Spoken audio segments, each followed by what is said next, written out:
Well, Happy New Year, everyone. It's the 1st of 2022, January 1st. And had planned to get the CJ2A project started up this weekend, hopefully yesterday or today. And so just doing all the routine checks, making sure distributor timing, all of that was in there. The battery, it's not real strong, so not sure how long that's going to last. It does turn it over pretty good for a minute, but it takes quite a long time to charge it back up. And it just now turned green and it's back up to 13 volts. And it's been on there since about 3 this afternoon, and it's now 6 p.m. So wasn't able to get it started, and I will tell you why. The fuel pump, that was the original fuel pump that I rebuilt, and so it came with the new diaphragm and the those little one-way valves. Well, it's not holding fuel in the little glass reservoir there. It is pumping a little bit, but it's not pumping enough or sufficient. So rather than rebuild that again, I think the best thing to do is just get just a new one. And so I went ahead and ordered that today, and I went ahead and ordered those longer bolts from the block that come out so you can get with them. I think it's going to be kind of fun getting down in there now to change that out. I used the original bolts, just the hex bolts, the stock ones. But hopefully I'll be able to get a extension down in there and a ratchet and get that popped off. But I'm not sure if you can see the little one-way valves in there. Let me see if I can. There you go. Yeah, kind of hard to do it with the light and everything, but basically right on this side, the one-way valve. So I took the glass off and kind of touched them with a pick, and then tried to turn it over again. It's just absolutely not holding the fuel up in that bowl. So I don't know what's going on, whether the old metal here has got a pinhole in it somewhere, but it's just not holding the fuel in there at all. There's no leaks on the line anywhere, and if I took this pipe off here, this fuel line, and vacuumed it, and it was able to siphon straight into a cup. So, and that's not with it turning over and running or anything like that. When it's turning over, it doesn't even get enough fuel up to come up the hose here to the carb. So there's no fuel in the float.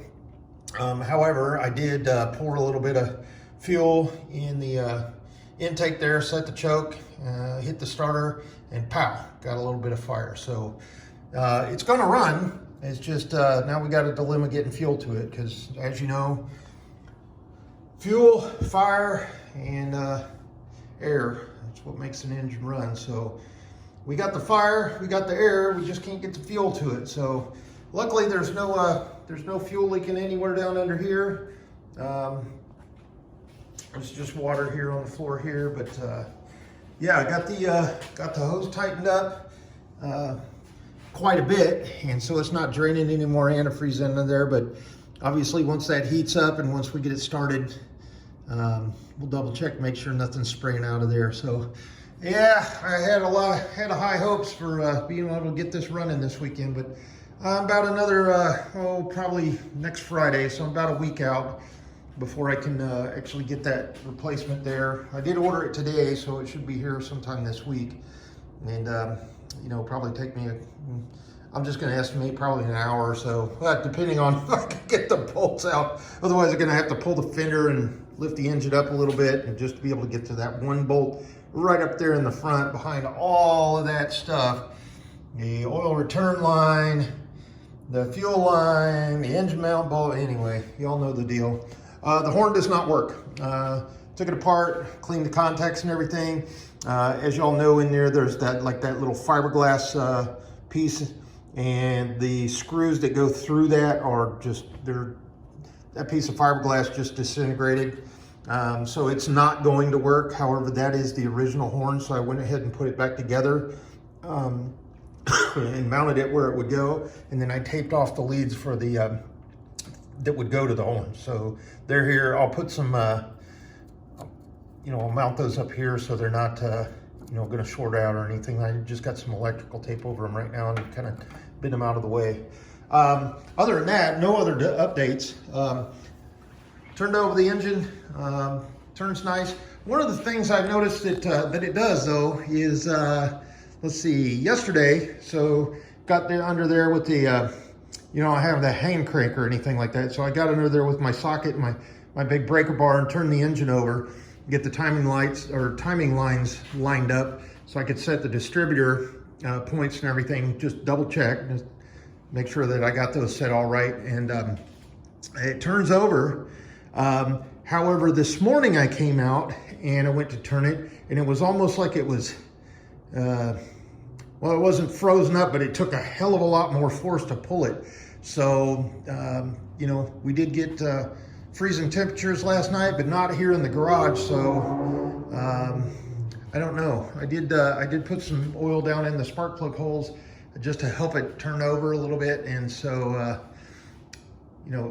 before the fuel pump, or excuse me, the oil pump cranks over once we get it fired. So anyway, it's got oil, it's got all the fluids. That's where we're sitting at right now. And as you can see, I didn't put the throttle cable on there because I still got to figure something else on that. So nothing has changed with the Jeep, with the exception of, y'all know you can't have a Jeep without a Grateful Dead sticker. So there she is, right next to the American flag. So alrighty, back from the grave. Grateful from, well, once it turns over anywhere. So that'll do it for this video. It's a very, very short one here. And you won't hear from me probably about a week. Obviously, got to get the parts in and then get that oil or fuel pump changed out and make sure everything's all lined up again and go through the whole routine process. And then she'll see if she'll fire up. We got fire.